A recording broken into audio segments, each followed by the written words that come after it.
Hey, look at that. We are here. Before I introduce this lovely guest over here, I want to give a shout out to Darling New Media. We are here in a studio. Look at that. We have upgraded and leveled up to a studio. So shout out to Darling New Media. We are recording here live in Midtown Sacramento. So shout out to Darling New Media.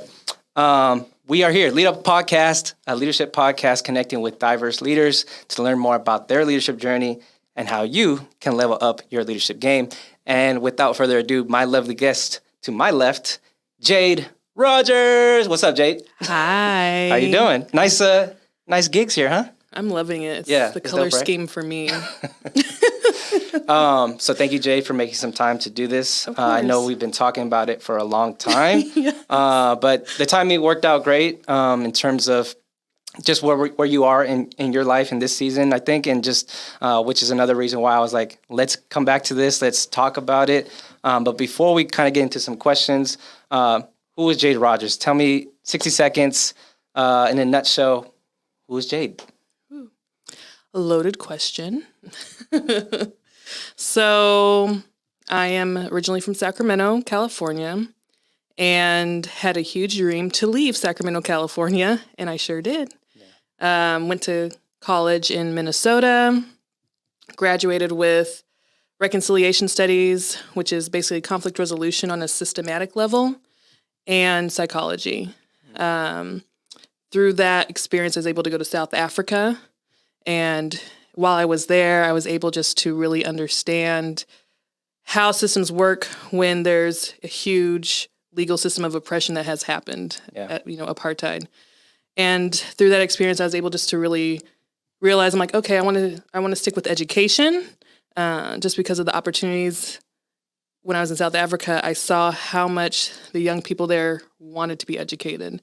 Yeah. And it's a system where you have to pay to be educated out there. And if you don't have the money, you can't get educated. So it was really like heart-wrenching to see that and then realizing I live in America. Yeah.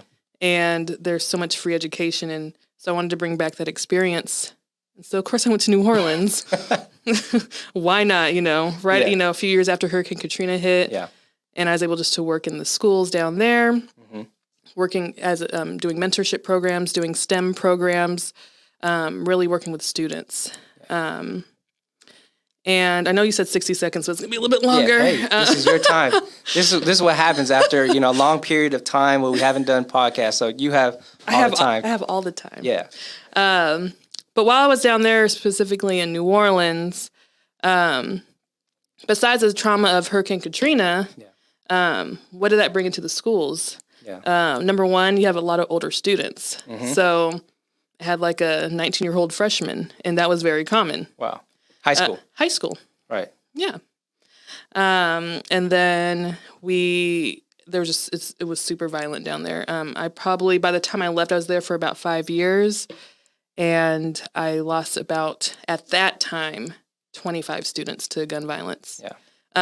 From my students I've worked with to some of the students and their babies, even. So like the youngest one was 2 at her own birthday party. Wow. So when I was there, I'm just like, wow, like how do you continue just to live when you have had so much death around you? And if you think about New Orleans, have you been to New Orleans? I have not. I plan to in the near future. I've heard many good things about it. Yes. Yeah. I mean, if you have stereotypes of New Orleans, if people are like Mardi Gras, beads, right, like just craziness. But when you're really down there, it's like a whole culture of just living. There's a reason for that. It's just like people just want to live every day as their last because I see. You see the correlation. So I definitely brought that back with me when I moved back here to Sacramento. Right. And so since I've been here, the one reason that brought me back was because of my mom. And so she had cancer. Right. And so I was here just taking care of her, working, just continuing to work in schools. That's where we had our cross-sectionality. Right. Shout out St. Hope. Then I moved to Oakland because when I travel, that's when I learn the most. Worked in some schools out there. Then I moved back here because my mom wasn't doing as well. And basically, she passed away in 2019. We, again, cross-sectionality, we were able to work together in another capacity, which was awesome. And just able to really, again, I think my whole, like, the continuous theme in my life is just to live. Yeah. Like, you have to live because others have not been able to have not had the opportunity to do so. Right. So now I'm here and just a mom. So Jade Rodgers is a mama to a beautiful 15-month-old baby girl. Indigo. Go. Just recently got married a few months ago to my lovely husband, Gino. Shout out to Gino. Yes. This is definitely more of his steed, in front of the mic. Yeah. I'm more so like the supporting actress. No, I mean, but you brought up a lot of things that I was going to even ask you about, right? Sure. You know, when we crossed paths with the organization that we worked for, but even post that, right, transitions. I know that was a big piece of what I would say from the outside, my perspective, from seeing your life, from transitioning to being a wife, right, a mother. We're going to talk about, your business, right, transitioning to entrepreneurship now. But I'm curious, how did some of these transitions from marriage, having your family being bigger now? I mean, I know there was your mother was a big part of that. I think early on in that transition of losing somebody, right, and then stepping into this next season of now, like, all right, I'm now mother, right? And yes. But yeah, essentially, how did some of these transitions or life opportunities, really shape your leadership and shape you as a person? I probably have to go back to my earliest memory. So when I was 2, my father passed away from a heart attack. So I remember that day clear. Wow. So basically, all that I remember just from my perspective is that he was in the bathroom, like really sick.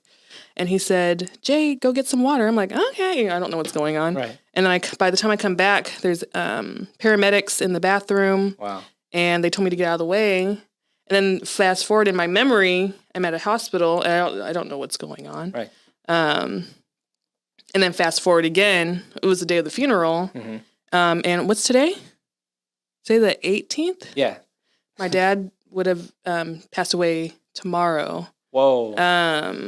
How old am I? 33 years ago tomorrow. Wow. So cross-sectionality again. So I think when I was young, I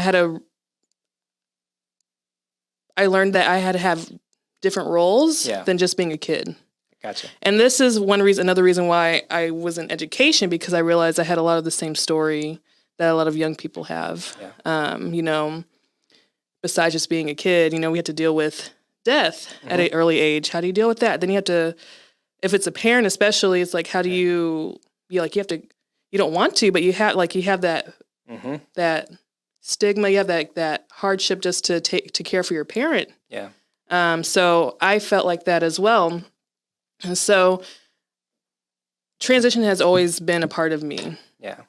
But now the thing is, when the transitions have happened up until, I would say probably last year, it was for other people. And so now, like, becoming a mom, I'm just like, okay, like, I'm a mom. Like, this is my daughter. I am kind of like looking at the playing field a lot more different. It's like, so how can I spend more time with her? Yeah. How can I spend more at that time with my fiance? How can I spend more time with Gino to raise our family? Right.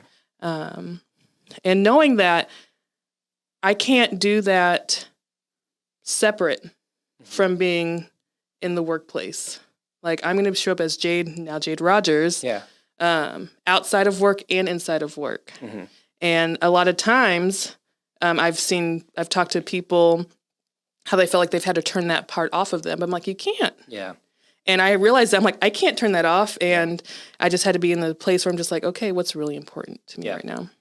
And, you bring up a great point because, again, another cross-sectionality point where we've got to get closer to each other this past year through this fellowship program. Absolutely. Individually and collectively. And I've seen you stand up for things and really reflect on the things that are changing within you as Jade, but also as a leader, as an entrepreneur, right?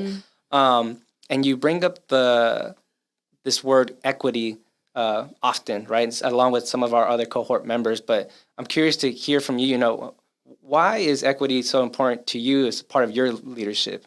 How does that play into your leadership philosophy like, overall? That's a great question. Thank you. I came up with that. I need to look at Google for that really quick.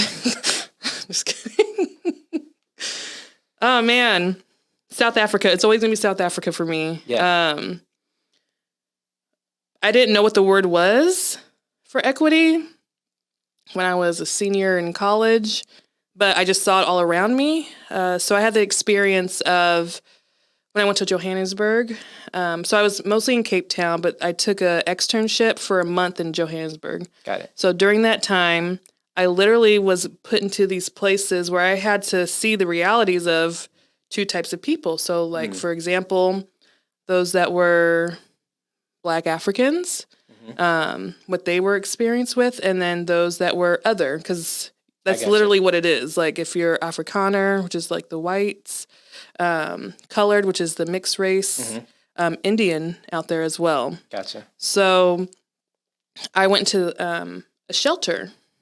So a children's shelter, a children's home. So the first one I went to was white owned and saw all the wealth.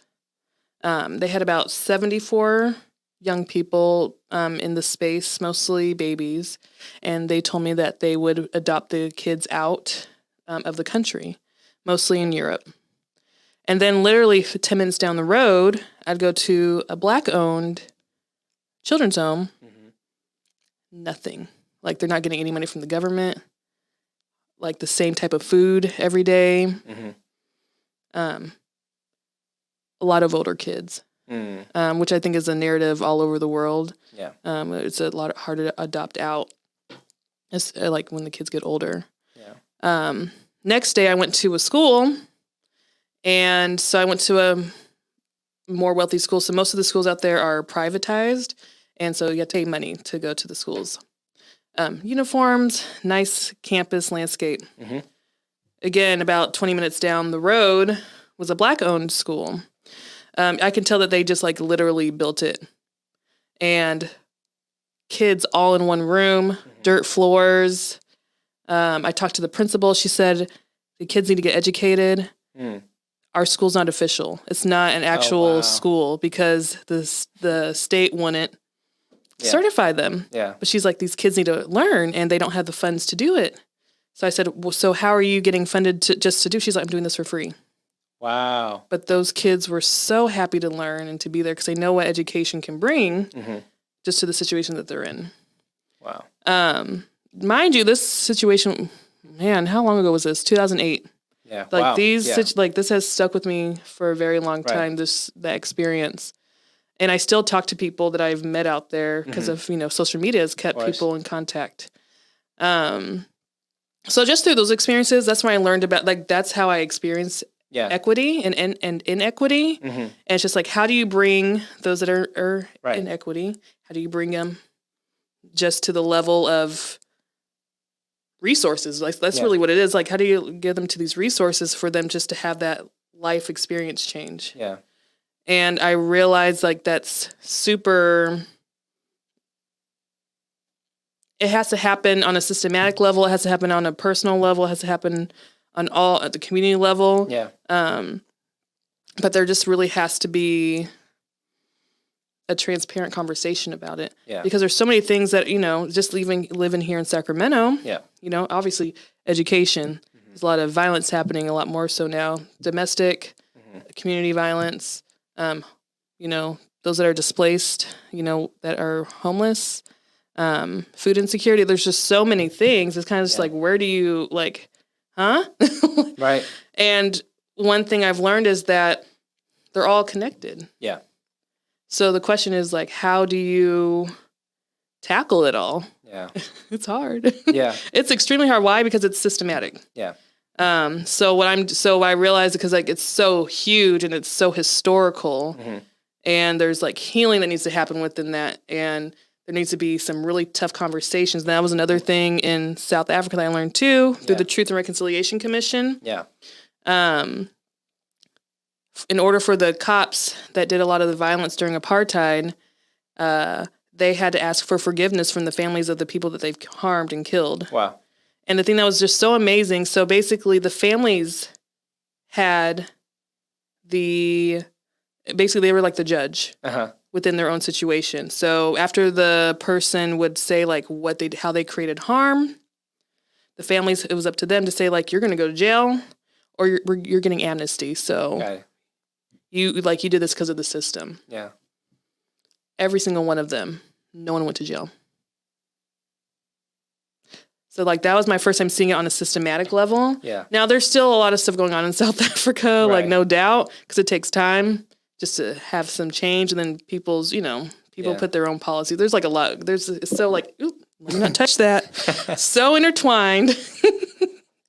You just have to kind of do what you can do within your own realm and sphere. Yeah. And I love that you mentioned the word healing as well, because that's something I saw many times throughout our experience to this program. And there's definitely aspects even before that, but I saw that many times show up in this past year. And I see that as part of your, leadership philosophy of just how you are and how you operate when you come into the room. And that's how you want to show up, right? Mm-hmm. And I'm curious, like, what are some things that, whether it's been recently, that's been changing for you in terms of your own leadership philosophy, or something that for others, right, as they're building up their own, values and what's truly important to them, their own leadership kind of compass of how they navigate spaces, what has helped you to kind of land in certain things to like, these are like my main core values, right? This is when I step into the room, this is how Jade Rodgers shows up. I have to tell you a story that happened today. Let's go. Okay, so I was at the gas station off Mac Road. Okay. Shout out Mac Road. Hey, Mac Block. South Mac. I went to go get gas. I usually just use my card, but I had cash. I'm like, let me just, because the cash is a lot cheaper. First of all, California gas prices, that's a whole other thing. Right. But like, it's a different podcast. Yes. But let me make sure I'm going to use this cash money. Yeah. But there's this car next to me, a van of an older couple. Yeah, I didn't paint. Like I saw them, older black couple. I'm like, okay, I see y'all. Y'all thriving. Yeah. We live in life. We married. I love it. Yeah.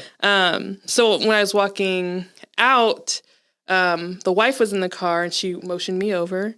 I was like, what's going on? She's like, my husband's been there for a while. Can you help him? He's getting older. I'm like, sure. You know. So I went inside and I realized like he can't see like very well. Oh, okay. So he couldn't like see what cards he was putting in the machine, like all this stuff just for him to buy gas.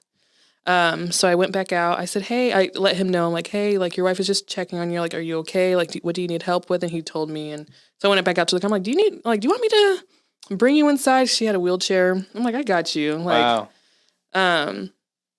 So I brought her inside just to help out her husband. Like everything got settled. And she's like, thank you so much. The thing that was really cool about that whole situation, because I'm like, I will help anybody. Yeah. I got some stories in New Orleans where I just picked up people off the side of the road because they're like, can you give me a ride? I'm like, yeah, I got you. Well, that's another podcast. Like, right. And they ended up, there's some homeless people out there. Mm-hmm. And this gentleman, so sweet. Like he saw me pushing the woman.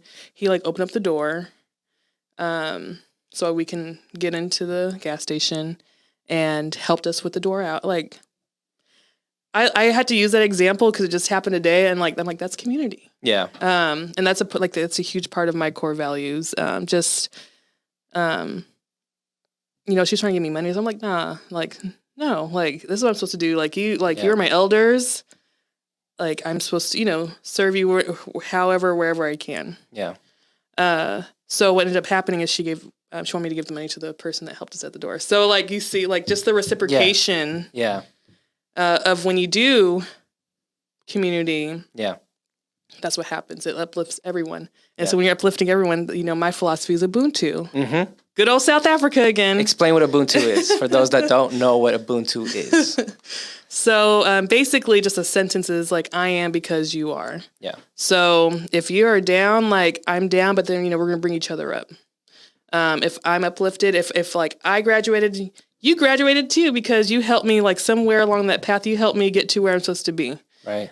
So that's been a huge part of my philosophy. And like today was just a great example of how just doing it on the everyday, how it affects everybody. So like, because she asked for help, I was able just to help everybody, not just me, like the brother at the door. Right. Like, I didn't know any of this was going to happen, you know? So that was just such a, besides cool example, it was just a humbling experience that just reminded me like, okay. Yeah.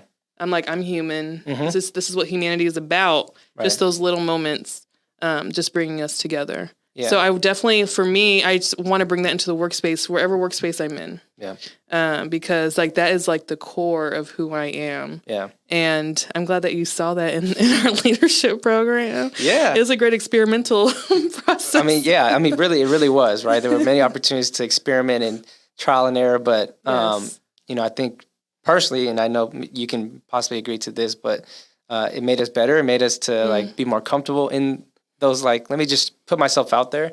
Like on a podcast. Right. And I know one thing that you really wanted to touch on, as you just shared a story from today, was the importance of sharing our stories, right? So I want you to kind of elaborate, you know, why you wanted to bring that up and share, you know, why is that so important for us to share our stories when it comes to whether it's the workspace and our personal lives as we're growing within our leadership or even professional development? Mm-hmm. One thing I learned about in college was that there's different societies as far as like there's individualistic societies, which is definitely America. Like I'm here, this is me. Like I'm about to get my own, you know, like this is my come up. Where there's other cultures that's very collective and community based. I mean, I believe that's here in America still is probably just more of like the native tribes. They're still very more collective mindset versus just, you know, the rest of us. Right. So, I don't know how else to say that. So I look at that because, and now I feel like I just forgot your question. The importance of sharing our stories. Thank you. Yeah, I got you. That's what I'm here to do. It might have been some of the mom brain. Basically, I'm trying to think of an experience I had. I might have to go back to. Nope, I'm going to go back to college. So, nope, I'm going to go back to high school. LC, Laguna Creek. Shout out. Laguna Creek. Lots of shout outs today. Is that the one I want to do? I have so many stories. Let's do college because it comes back to this year, actually. Yep. So I went to college in Minnesota, like I said. Had this incident happen my second year of college where basically, put my face in front of the camera. I know. There's like these like theater things you're supposed to learn, like forward facing. Anyway, I'm here for the comedy. Right. We need a soundboard. So in college, I went to do work in Jackson, Mississippi, at this place called the Spencer Perkins Foundation, which is awesome. They're doing amazing work on multi-levels within the community. So, and they're still out. So look up Spencer Perkins Foundation. The man that's over the whole organization is still alive. He's like almost 100 years old, which is crazy. Wow. Still pumping. Yeah. Him and his wife. Mm-hmm. And so I did that for the summer 2005. Got a scholarship. Came back to school. Yep. They're like, we didn't get your payment for a loan. I'm like, well, I definitely sent it. Right. So basically, they kicked me out of school for like about a month. Like month and a half. Fast forward, my mom was like, you gotta fight. Cause like I had no way to come back. You know, I was low income growing up, having a single mom who was like on disability. So kind of like, you know, right. I had to do everything for myself when I was in college. Yeah. So I went to, she was like, write a letter to the president. I'm like, okay. Yeah. Like, I don't know what that's going to do, but cool. Yeah. And talk about inequity. So like while I was like, oh my gosh, like how is this happening? Right. Like they're building a brand new, like millions of dollars, like huge building. Mm-hmm. So I went to talk to the financial person and he was like, no, we don't have any money. You should go to a different school. I'm like, how can I go to a different school? Yeah. Yeah. It's like, how can I go to a different school when I have to pay you all back? Right. How can I do that when I have it's just like Right. when you talk about inequity, Right. It's like it's a whole cycle Right. that it can keep you in this bind. Yeah. And this is why community is so important. Anyway, fast forward. I actually wrote a letter to everybody I knew on campus saying like, hey, I got kicked out. I have nowhere to go. Like I couldn't even go back to California. Yeah. So by the end of the day, I had about 50 something letters from people that I knew I didn't even know on campus, like fighting for me because I was a leader on campus. Yeah. And I didn't even get a chance to send it out to the president. He already heard about the whole thing. He told me to come into his office the next day. Wow. And they magically found money somewhere.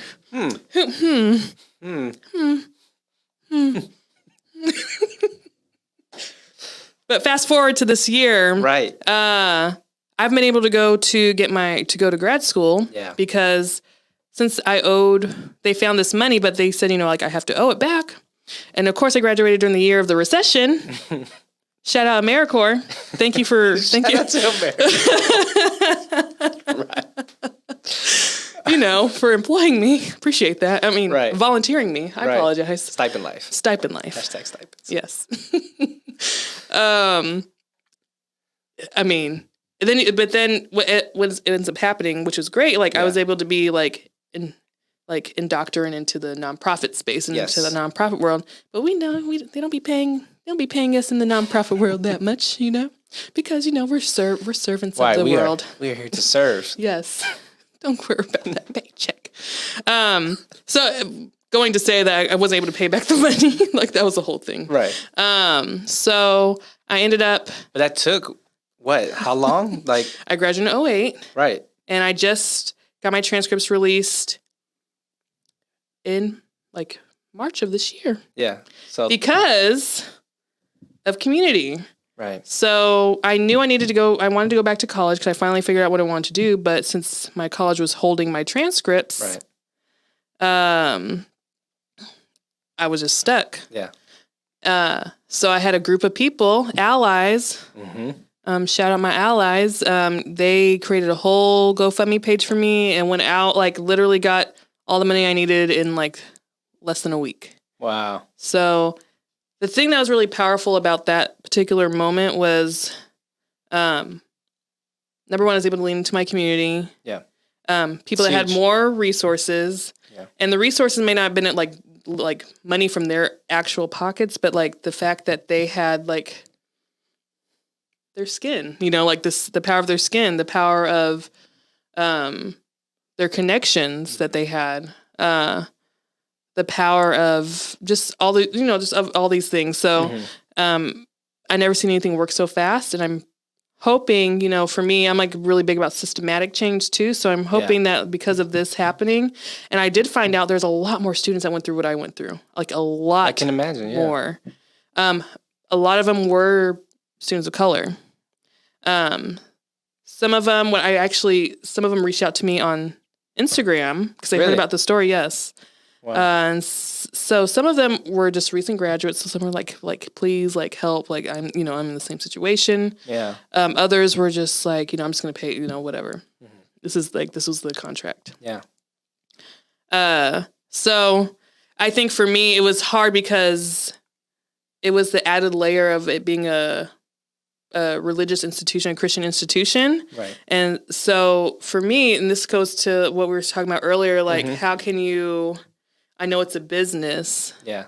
But then we have all these values as Christians, how we're supposed to live and lead. Yeah. But then a situation like this happens and then that kind of went to the wayside and then it was just business as usual. Yeah. So that was an interesting lesson to learn. Yeah.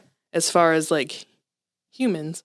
Yeah. And just understanding priorities. Right. My priorities are very different. And I think especially from that moment, I realized okay, how do I make sure that other students are not in that same situation? Right. How do they make sure that they understand the loan system and why grades are important for them to get some cash money in college.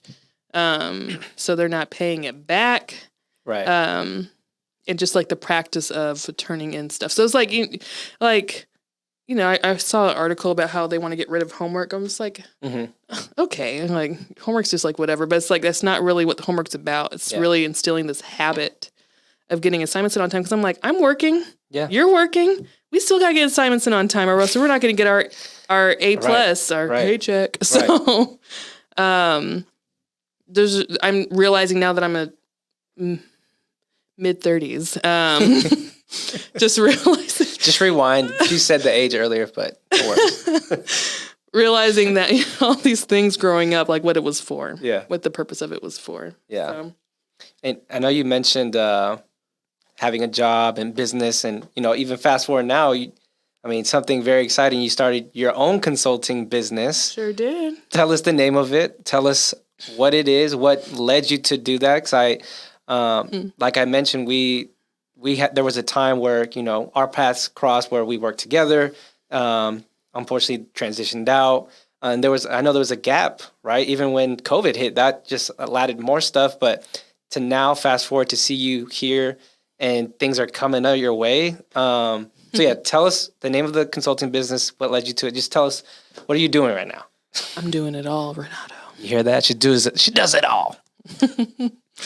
So my name of my consulting business is Jadesiree Consulting. So when you see it, please don't say Jadesiree. That might be easy to say.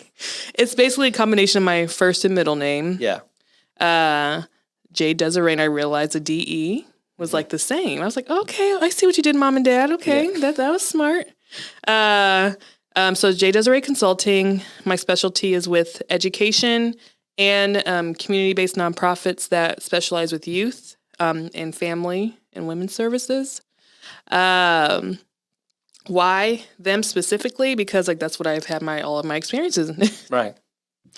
I did go off brand, and I realized that was not me when I worked with an organization that was really big with health. And I love health, but that wasn't for me. My health is going to be more like mental and healing type health versus more medical health.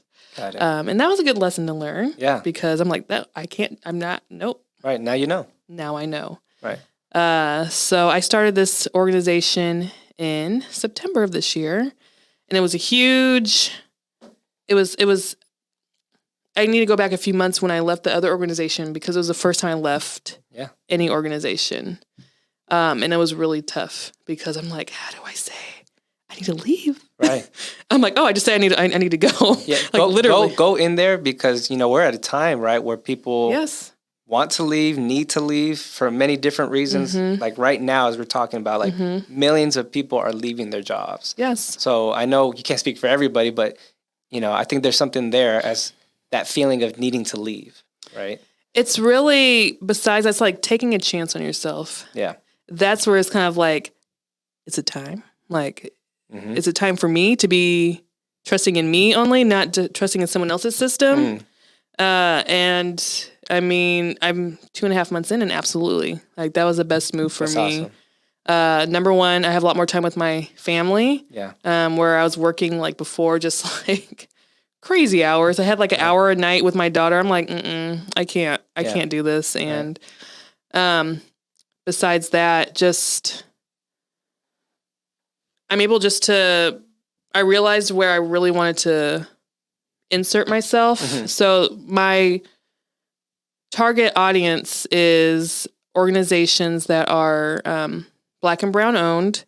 Why? So my background is in program management, but then also fundraising. Yep. She gets the shmoney. And when I get the money, I want to make sure other people have that skill. Yeah. So when I was before I transitioned, I was talking with a lot of different business owners, especially nonprofit owners, learning about how they're getting money, different things. And I realized I'm like, oh wow, there's a huge gap. Huge gap. Sacramento's a huge government and nonprofit town. There's a lot of money here for nonprofits, but there's also a lot of nonprofits. Yep. And realizing when I'm doing fundraising, it's not just about getting money. It's about me building relationships. And that's again at the core of who I am. And that's why I really enjoy doing fundraising, just because I was able just to really get to people's values and see well, give me money because it's the same values that this or other organization has. Yeah. I don't say it like that, but I use my words. Yeah, for sure. So fundraising, and then my last thing is conflict resolution. Yep. So that's the reconciliation. So just being able to use that in the space too, which you were able to experience. Within our leadership program and actually at our old organization too. I don't know if you were there for that day. Because we won't be able to move past issues if we're not all at the table to talk. Yeah. There's going to be things misconception, like that old game when we were children, the telephone. Yeah. Real life telephone. So if people are not all able to be at the table to speak about their own perspective, there's always going to be gaps. All the time. So that's why I love using the circle method, which came from Native indigenous folks out here, out in northern hemisphere, or I don't know where else it came from, but I know from where I've learned out here in these Native American streets. And I've seen it work. Yeah. Like it works. And the best thing about that is I've seen it work on a policy level too. So it's because of someone that has had harm happen to them. Yeah. Because of that, and they realize, oh, this is a common story that people are experiencing in the system. We got to change that. So policy, and that's always the goal. Yeah. With me is to make sure that happens. Yeah. As we start kind of landing the plane before we go to a new segment that I'm going to try out tonight. Hopefully it goes well. Just tell us again if people are interested in learning about your services or, to support you or to partner, website, social media handle, where can they find you? See, I'll just do the website. There you go. Do the website. I am still a new business owner, and what I'm learning is like, oh, I have to do more than the work. Oh, I have to do my own social media. Oh, I got to do my books. I've got to recruit too. Oh, so I'm learning. But my website is Jadesiree, so JADESIREE.com. If you want to email me, Jade, JADE, at Jadesiree, like I just spelled before, .com. Beautiful. My Instagram is Jadesiree _consulting. There's nothing on there, but there will be soon. Yeah, but you do have a nice little logo, so I appreciate that. You do have something. Shout out Oscar. Shout out to Oscar. All right, here we go. So this segment is called Lightning Round Questions. Some of them are going to be fun. Some of them, the first thing that comes to your mind, just want to get your answer for these questions. There's, I think, about like 10 questions. 10? Something like that. Something light. So, are you ready? All right, let's do it. All right, here we go. I'm going to start off simple. Morning person or night owl? Yes. I'm both. I'm not an afternoon person. Okay. Didn't answer the question, but it's all right. Let's keep going. Favorite book?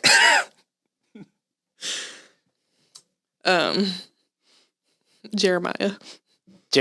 Okay. Bible? Yeah. Okay.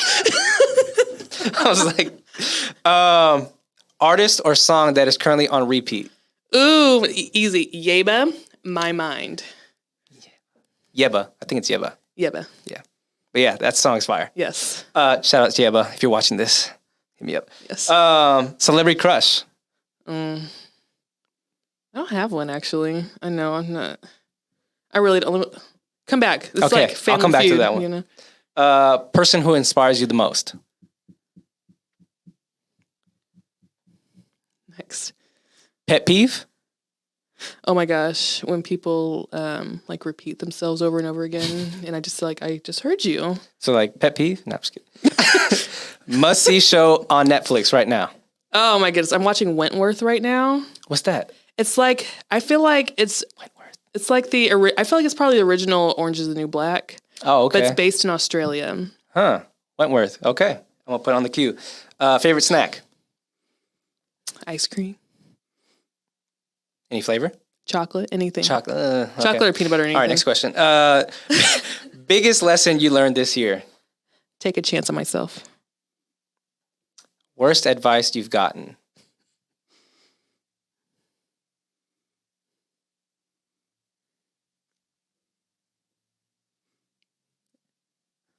Ooh, that's a really good one. That wasn't even on the list. Was it not? No. Okay. just wanted to Give me stump 10 you. seconds. This is a good one. Worst advice. Or worst advice you've gotten recently. I would probably say anything to do with my daughter. Just, everyone has their own experience being a parent. So Yeah. sorry, y'all, but it's true. Yeah. All right. Last, it's not a question. This is like a fill in the blank statement. Every leader needs blank. Authenticity. There you go. Authenticity. There you have it. Jade Rodgers. Thank Podcast you. episode number 30 for the Lead Up podcast. Thank you so much for tuning in. If you are new here, thank you for tuning in. If you are a returner, thank you for checking us out. Whether you're listening to this in the car, at the gym, if you're watching on YouTube or on your phone, thank you so much for the support. We'll see you on the next episode. Lead Up.